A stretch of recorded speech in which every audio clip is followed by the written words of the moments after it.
नमस्कार, ग्लोबल स्पेशलमा यहाँलाई स्वागत छ। दर्शकवृन्द, ग्लोबल स्पेशल खोजमूलक समाचार सामग्रीहरूको स्पेशल प्याकेज हो। हामी जनसरोकारका हरेक विषयको गहिरो अध्ययन गर्दै सत्य तथ्यलाई उजागर गर्ने प्रयास गर्दछौँ। सत्य तथ्य र निष्पक्ष समाचारको प्याकेज दिने हाम्रो प्रयास निरन्तर जारी छ। दर्शकवृन्द, प्रतिनिधि सभाको 5 वर्षीय कार्यकाल पूरा भएको छ। असोज 1 गते मध्यरातबाट 5 वर्षीय कार्यकाल सकिँदैछ। मध्यरातबाट सकिन लागेको प्रतिनिधि सभाको पहिलो कार्यकाल कति सफल र कति असफल भन्ने विषयमा सांसदहरूले आफ्नै तर्क पेश गरेका छन्।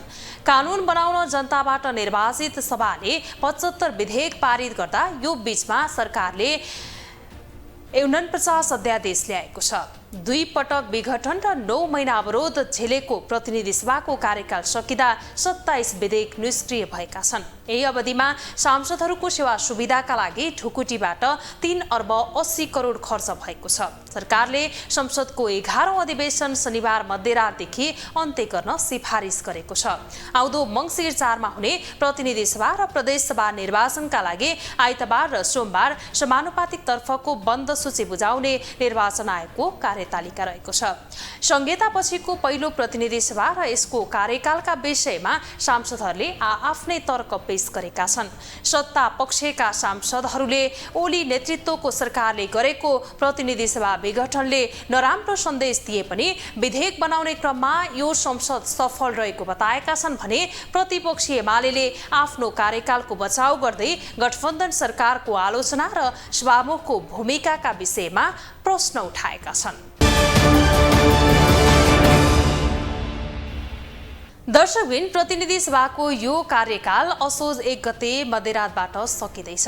संघीयतापछिको पहिलो प्रतिनिधि सभा 5 वर्ष त टिक्यो, तर स्पष्ट बहुमत पाएको नेकपा एमाले आन्तरिक शक्ति सङ्घर्षले 3.5 वर्षमा नै सरकारको बागडोरबाट बाहिरिन पुग्यो।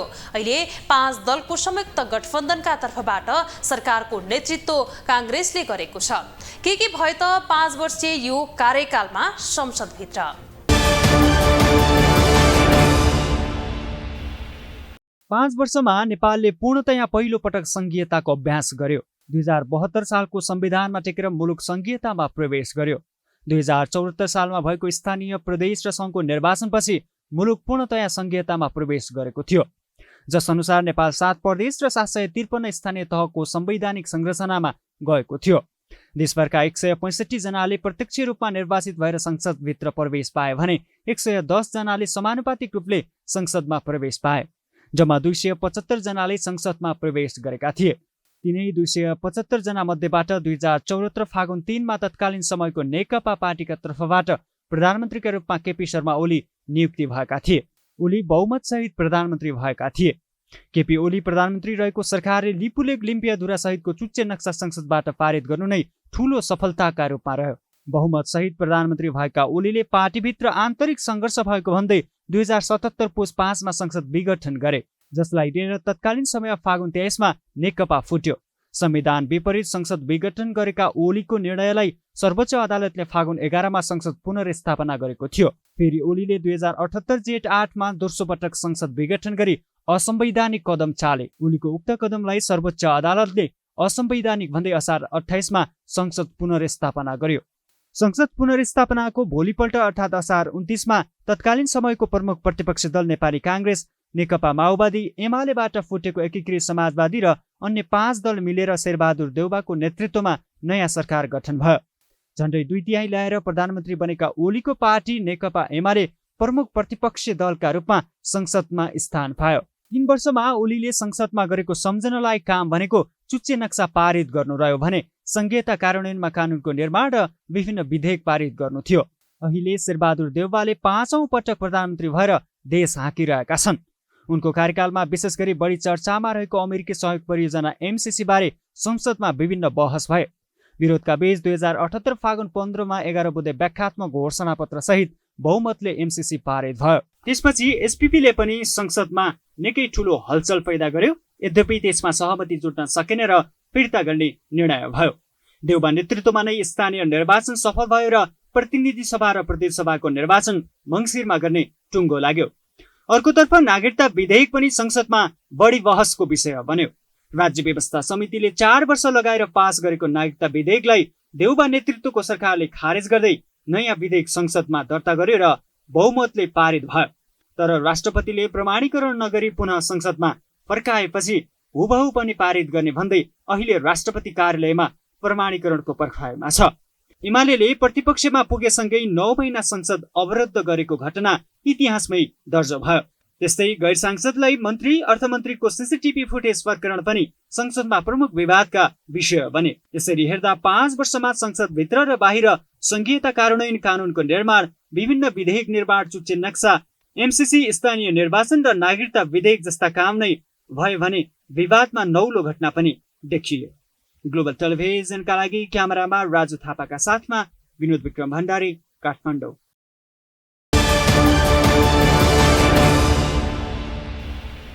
दर्शकबिन, प्रतिनिधि सभाको 5 वर्षीय कार्यकाल पूरा भएको छ। असोज 1 गते मध्यरातबाट 5 वर्षीय कार्यकाल सकिँदैछ। मध्यरातबाट सकिन लागेको प्रतिनिधि सभाको पहिलो कार्यकाल कति सफल र कति असफल भन्ने विषयमा सांसदहरूले आफ्नै तर्क पेश गरेका छन्। शनिबार प्रतिनिधि सभा बैठकमा बोल्दै पूर्व प्रधानमन्त्री समेत रहनुभएका प्रतिपक्षी दलका एमालेका अध्यक्ष केपी शर्मा ओलीले निर्वाचनको यो बेला सत्ता पक्षबाट लतारिएर चल्न पनि निर्वाचन आयोगलाई सजग गराएका छन्। साथै उहाँले निर्वाचनलाई प्रभावित हुने गरी निर्वाचन आयोगलाई हस्तक्षेप हुने कुनै पनि खालको काम नगर्न सरकारलाई समेत चेतावनी दिनुभएको छ। जनता समाजवादी पार्टी नेपालका अध्यक्ष उपेन्द्र यादवले संसदले दोहोर्याएर पारित गरेको नागरिकता सम्बन्धी विधेयकलाई राष्ट्रपतिले प्रमाणीकरण गर्नुको विकल्प नरहेको बताउनु भएको छ। त्यस्तै सत्ता पक्षका सांसदहरूले ओली नेतृत्वको सरकारले गरेको प्रतिनिधि सभा विघटनले नराम्रो सन्देश दिए पनि विधेयक बनाउने क्रममा यो संसद सफल भएको बताएका छन्। प्रतिनिधि सभाको 5 वर्षे कार्यकाल पूरा भएको छ। प्रतिनिधि सभाको पहिलो कार्यकाल कति सफल र कति असफल भन्ने विषयमा सांसदहरूले आफ्नै तर्क पेश गरेका छन्। प्रमुख प्रतिपक्षी दल नेकपा एमालेका अध्यक्ष एवं पूर्व प्रधानमन्त्री समेत रहेका केपी शर्मा ओलीले निर्वाचन आयोगले आगामी मंसिर 4 गते हुने प्रदेशसभा र प्रतिनिधि सभा निर्वाचनलाई निष्पक्ष, स्वतन्त्र र धाँधली रहित ढंगले सम्पन्न गराउने आफ्नो दायित्व पूरा गर्नुपर्ने बताएका छन्। निर्वाचनको यो बेला सत्ता पक्षबाट लतारिएर नचल्न पनि निर्वाचन आयोगलाई ओलीको चेतावनी थियो। निर्वाचन शान्तिपूर्ण वातावरणमा, निर्भय वातावरणमा, निष्पक्ष, स्वतन्त्र र धाँधली रहित ढङ्गले सम्पन्न गरिनुपर्छ। यो निर्वाचन आयोगको कर्तव्य हो। निर्वाचन आयोगलाई म आग्रह गर्न चाहन्छु कि निर्वाचन आयोग सत्ता पक्षबाट लतारिएर नचलोस्, आफ्नो स्वतन्त्र हैसियत, स्वतन्त्र भूमिकालाई प्रभावकारी ढङ्गले अगाडि बढाओस्, म आग्रह गर्न चाहन्छु। सरकारलाई म भन्न चाहन्छु, अब उपरान्त निर्वाचन सञ्चालन गर्ने काम निर्वाचन आयोगले गर्ने हो र सरकारको काम निर्वाचन आयोगलाई निर्वाचन सम्पन्न गर्न सहयोग पुर्याउने काम हो। त्यसकारण हस्तक्षेपकारी भूमिका र निर्वाचनलाई अस्वस्थ ढङ्गले प्रभावित गर्ने भूमिका सरकारले खेल्न मुनासिब हुँदैन, पाउँदैन। त्यतापट्टि म सजग गराउन चाहन्छु। त्यस्तै नेकपा माओवादी केन्द्रका अध्यक्ष प्रचण्डले प्रधान न्यायाधीश सोलेन्द्र शमशेर जबराको बयानले केपी ओली नेतृत्वको पूर्ववर्ती सरकारले अदालतलाई प्रभाव पार्ने काम गरेको पुष्टि भएको बताए। संसदको पुनर्स्थापना, जनताको भावना र पहल, बहुमत सांसदको निर्णय, नागरिक समाजको पहल र संवैधानिक इजलासको बहुमतको कारणले सम्भव भएको प्रचण्डको भनाइ छ। जनताले सडकबाट नागरिक र बुद्धिजीवीहरूले आवाज उठाएर फेरि सदन पुनर्जीवित भयो। अदालतले यसलाई पुनर्जीवित गरिदियो। म सबैलाई, आन्दोलनमा सहभागी सबैलाई पनि, सबै नागरिक आन्दोलन र बुद्धिजीवी सबैलाई पनि धन्यवाद भन्न चाहन्छु र हामी सँगै यसलाई सफलतापूर्वक एउटा प्रक्रियाबाट अन्त्य गर्ने र फेरि नयाँ निर्वाचनसँगै नयाँ सदनलाई स्वागत गर्ने ठाउँसम्म ल्याउन सफल भयौँ। त्यस्तै जनता समाजवादी पार्टी नेपालका अध्यक्ष उपेन्द्र यादवले संसदले दोहोर्याएर पारित गरेको नागरिकता सम्बन्धी विधेयकलाई राष्ट्रपतिले प्रमाणीकरण गर्नुको विकल्प नरहेको बताए। अध्यक्ष यादवले सो विधेयक राष्ट्रपतिबाट प्रमाणीकरण नभए मुलुकको संघीय लोकतान्त्रिक गणतन्त्र नै धरापमा पर्ने चेतावनी समेत दिन भ्याए। प्रतिनिधि सभाको 5 वर्षे कार्यकाल सन्तोषजनक नरहेको यादवको टिप्पणी छ। केही साथीहरू भुलभुलै यहाँ पर्नु हो, त्यो हुनेवाला थिएन र भएन। तर त्यही अध्यादेश जारी गर्दा सम्मान्य राष्ट्रपतिज्यूबाट अध्यादेश प्रमाणित हुन्छ एकैछिनमा। त्यही अध्यादेश same language same word same संसदबाट 2 पटकसम्म पारित भइसक्दा, एक पटक पारित हुँदा फिर्ता हुने, दोस्रो पटक चाहिँ के भन्दाखेरि दुवै सदनको बहुमतले पारित गरेपछि त्यो स्वतः ऐनको रूप निर्धारण गर्ने अन्तर्राष्ट्रिय प्र्याक्टिसहरू छ। तर नेपालमा किन भएन? सरकारले यसमा सोच्नु पर्दछ। यसरी सांसदहरूले आफ्नै तरिकाले 5 वर्षको अवधिलाई समीक्षा गरे पनि संविधान र संघीयताको मर्म अनुसार सोचे जस्तो भने देखिएको छैन। 5 वर्षीय कार्यकालमा 2 वर्ष संसद विघटन, लामो समयसम्म संसद अवरोध, महत्वपूर्ण विधेयकहरू पारित हुन नसक्नु भने यो संसदको कार्यकालका अधुरा काम रहे। ग्लोबल टेलिभिजनका लागि वसुधा केसी, काठमाडौँ। संहितापछिको पहिलो प्रतिनिधि सभा र यसको कार्यकालका विषयमा सांसदहरूले आफ्नै तर्क पेश गरेका छन्। सत्ता पक्षका सांसदले ओली नेतृत्वको सरकारले गरेको प्रतिनिधि सभा विघटनले नराम्रो सन्देश दिए पनि विधेयक बनाउने क्रममा यो संसद सफल रहेको बताएका छन् भने प्रतिपक्षी एमाले आफ्नो कार्यकालको बचाउ गर्दै गठबन्धन सरकारको आलोचना र सभामुखको भूमिकाका विषयमा प्रश्न उठाएका छन्।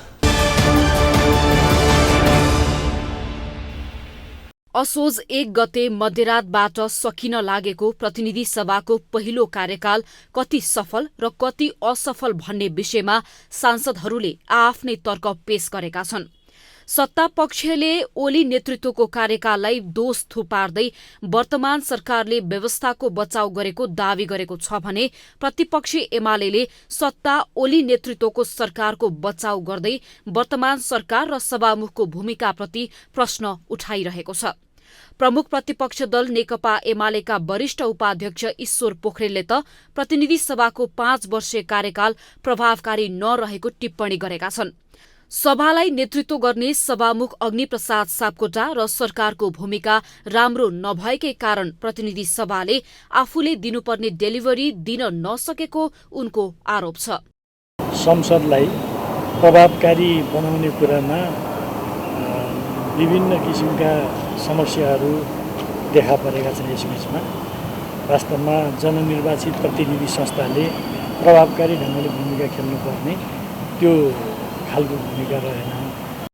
नेपाली कांग्रेसकी सांसद सुजता कोइरालाले संसदको 5 वर्षको अवधिमा धेरै उतार चढाव आएको भन्दै सबैभन्दा बढी दोषी एमाले अध्यक्ष एवं पूर्व प्रधानमन्त्री केपी शर्मा ओली रहेको बताइन्। यद्यपि संसदमा नयाँ कुराहरू सिक्ने अवसर पनि पाएको कोइरालाको भनाइ छ। महत्त्वपूर्ण कुराहरूको निर्णयहरू पनि भए, कति निर्णय हुन सकेन, धेरै उथलपुथलहरू भए, धेरै विवादहरू पनि भए। सरकार पनि बदलियो। 2/3 मेजोरिटीको अलमोस्ट 2/3 मेजोरिटीको सरकार छँदै पनि हामीले बाध्यतावश सरकारलाई भनौँ न सरकार ढल्यो। आफ्नो पनि उनीहरूको कारण आफ्नो विवाद झगडाले गर्दाखेरि र यो संसदमा चाहिँ नि धेरै कुरा सिक्ने पनि मौका पाइयो। त्यस्तै नेकपा माओवादी केन्द्रका उपाध्यक्ष कृष्ण बहादुर महराले प्रतिनिधि सभामा 5 वर्षको अवधिमा विधेयक बनाउने विषयमा केही कमी कमजोरी भएको भन्दै कमी कमजोरीलाई अर्को संसदले सच्याउनु पर्ने बताएका छन्। साथै राजनीतिक दलहरूको संसदमा प्रतिनिधित्व हुने भएकाले संसदमा छलफलका क्रममा वाद विवाद हुनु स्वाभाविक भएको उनको टिप्पणी छ। सामान्यतः प्रतिनिधि सभा के हो भने देशको नीति निर्माण गर्ने कानुन बनाउने ठाउँ हो। यस हिसाबले कतिपय कानुन त अझ बन्न बाँकी छन्। अब अर्को संसद अझ तयारी गर्ला र कानुन बनाउने कुरामा व्यापक छलफल भएर राष्ट्रिय सभाबाट अनुमोदन गराएर अगाडि बढेको छ, सफलै मान्नुपर्छ। त्यसैगरी नेकपा एमालेका नेता डाक्टर भीम बहादुर रावलले 5 वर्षको अवधिमा प्रतिनिधि सभाले मुलुकलाई समृद्ध बनाउने र सुशासन कायम गर्ने सोच पूरा गर्न नसकेको आरोप लगाएका छन्।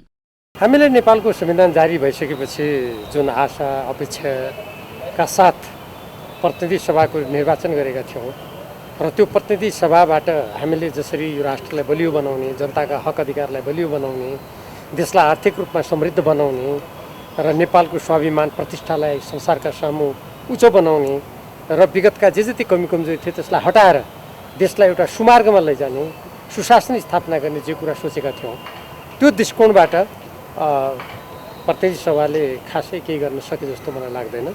सांसदहरूले आफ्नै तरिकाले 5 वर्षको अवधिलाई समीक्षा गरे पनि संविधान र संहिताको मर्म अनुसार सोचे जस्तो देखिएको छैन। प्रतिनिधि सभामा सांसदहरूले उठाउनुपर्ने मुद्दा र निर्वाह गर्नुपर्ने भूमिकामा भने थुप्रै प्रश्न उठिरहेका छन्।